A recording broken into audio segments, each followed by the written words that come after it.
biggest and trinket on town. Occupy Austin underway. Protesters have been at it for 8 hours and they don't plan on leaving anytime soon. The group is inspired by protests that began in New York City and it's spread across the country. And now the Occupy movement has taken over the plaza outside Austin City Hall. KXAN City reporter Reagan Heckelman is there live. And Reagan, what's the crowd like right now? Well, Robert, since the last time we spoke with you about an hour ago, the crowd has definitely grown in size. I talked to an Austin Police Department commander here about an hour ago, and he says they are estimating the crowd to be about 150 people right now.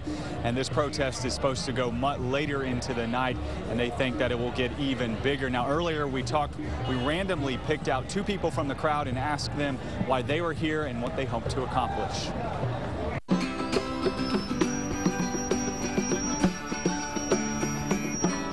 Sheri Alexander is occupying Austin for a number of reasons. I'm just tired of being in debt and uninsured and, minimal job security. She's a student at UT learning to become a teacher, but going to school has put her $20,000 in debt. It's really hard out there, and I think this is what this is all about. Millionaires aren't struggling. We are all struggling. 99% of us are struggling in some way or another. Sheri was one of hundreds who showed up throughout the day to Occupy Austin, a spinoff of Occupy Wall Street. Many carried signs expressing their frustrations. Others took to the microphone. I have 2 good arms. I can still work. But the majority simply showed up, hoping strength in numbers would send a message. As long as I don't have a job, I'll be out here.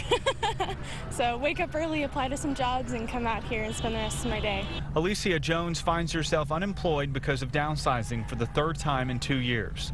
She says she's encouraged by the Occupy movement and the fact that there are so many just like her speaking out, not only in Austin, but across the country. You're afraid to say, I'm at a disadvantage, and it's nice to see all these other people who are also ready to admit that they're at a disadvantage and they want to change things. And they believe in order to change the way things are, they must come together and occupy for as long as it takes.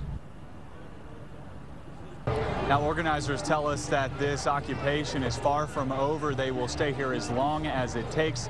That could be days or that could even be weeks. Reporting live from City Hall, Reagan Heckelman, KXAN News.